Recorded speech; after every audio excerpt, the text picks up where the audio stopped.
Bank କଣ ପାଇଁ ଯାଉଛୁ ବ୍ୟାଙ୍କ? ଆଚ୍ଛା ପିଲାମାନେ ଡାକ୍ତରଖାନା କଣ ପାଇଁ ଯାଆନ୍ତି ଜାଣିଛ? ଦେହ ଖରାପ ହେଲେ ତମେ କଣ ଡାକ୍ତରଙ୍କ ପାଖକୁ ଯାଅ ନା? ଆଚ୍ଛା ପିଲାମାନେ ଡାକ୍ତରଖାନାରେ କାହା କାହାକୁ ତମେ ଦେଖିଛ ଟିକେ କହିପାରିବ ମତେ?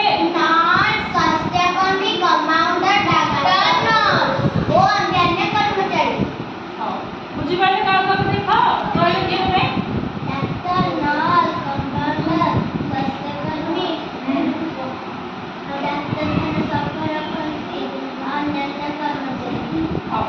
ପିଲାମାନେ ଆଜି ମୁଁ ଡାକ୍ତରଖାନାରେ ବ୍ୟବହାର ହେଉଥିବା ବିଭିନ୍ନ ଯନ୍ତ୍ରପାତି ତମେ ତାକୁ ଦେଖି ତମେ ତା ନାଁ ପିଲାମାନେ ଏଇଟା କଣ କହିଲା?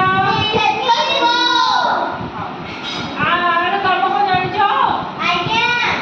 ଆକୁ କଣ କରନ୍ତି? ଡାକ୍ତର ଯଦି କାନରେ ରଖି କଣ ପେସେଣ୍ଟର ହାର୍ଟବିଟ୍ ଚେକ୍ କରିବ ହେଲା, ମାନେ ସମୟରେ ଚେକ୍ କରିବେ।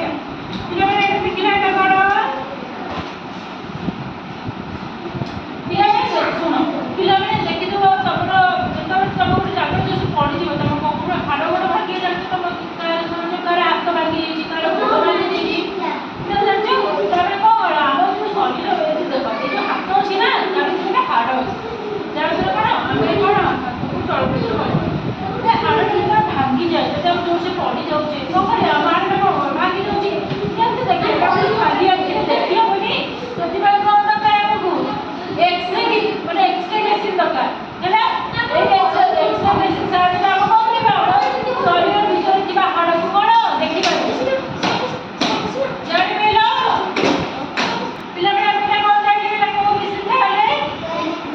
ଏକ୍ସରେ ମେସିନ୍ ଆମେ କଣ ଜାଣିପାରିବା? ଆମ ଶରୀରର ବିଭିନ୍ନ କଣ ହାଡ଼କୁ ଦେଖିପାରିବା। ଯଦି କିଛି ଅସୁବିଧା ହୋଇଥାଏ ଆମ ହାଡ଼ ମାନେ ଶରୀର ଭିତରେ ତାହେଲେ କଣ ଏକ୍ସରେ ମେସିନ୍ ଦ୍ୱାରା ଜାଣିପାରିବା, ବୁଝିପାରିଲ? ଆଚ୍ଛା ପିଲାମାନେ ଏଇଟା କଣ କହିଲ? ଥର୍ମୋମିଟର ଆମେ ଓଡ଼ିଆରେ କଣ କହିବା? କଣ କହିବା?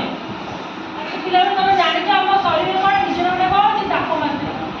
ପିଲାମାନେ ଜାଣିଛ ଯେତେବେଳେ ଆମର ଜ୍ୱର ହୁଏ ସେତେବେଳେ କଣ କହିବ? ଦେହରେ ବହୁତ ତାତି ଯାଏନି, ଜ୍ୱର ନଥାଏ ଯେତେବେଳେ ଶରୀର ଭଲ ଥାଏ ସେତେବେଳେ କଣ ତାପମାତ୍ରା ଏତେ ରୁହେନି, ଯେତିକି ରହିବା ଗୋଟେ ଏଇଟା କଣ କହିବ? ଆମ ଶରୀରର କଣ କରିବା? ଆମେ ତାପ ମଧ୍ୟ ମାପିପାରିବା ହେଲା। କେମିତି ମାପିବା? ଥର୍ମୋମିଟର କଣ କରିବା? ଆମର ଏଠି କଣ ପାଖରେ କିଛି ସମୟ ରଖିବା ହେଲା, ଜ୍ୱର ହେଇଥିବ କିଛି ସମୟ ରଖିଲା ପରେ ସେ କଣ ଥର୍ମୋମିଟର ଗୋଟେ କଣ ପାରଦ ଥାଏ ହେଲା, ସେ କଣ କରିବ ଉପରକୁ ଉଠିବ, ତାପରେ କଣ ତମକୁ ଜଣେଇପାରିବ ତମ ଶରୀରର ତାପମାତ୍ରା କେତେ ଅଛି, ସେ ତମକୁ କଣ ପାଟିକରନି ମାପିକି ତମକୁ କଣ କରିବ ଦେଖେଇବ ହେଲା। ଆଚ୍ଛା ପିଲାମାନେ ଏଇଟା କଣ ଜାଣିଛ? କଣ ପାଟି ଭିତରେ ଥିବା ଯନ୍ତ୍ରକୁ ଦେଖିପାରିବ। ତମର ଯଦି ଦାନ୍ତରେ କିଛି ଗୋଟେ ପ୍ରୋବ୍ଲେମ ଅଛି ତମ କଣ ଡକ୍ଟର କଣ ପୁରା କଣ ତମ ପାଟି ଭିତରେ ଦେଖିବ ନା? ସେ କଣ କରିବ?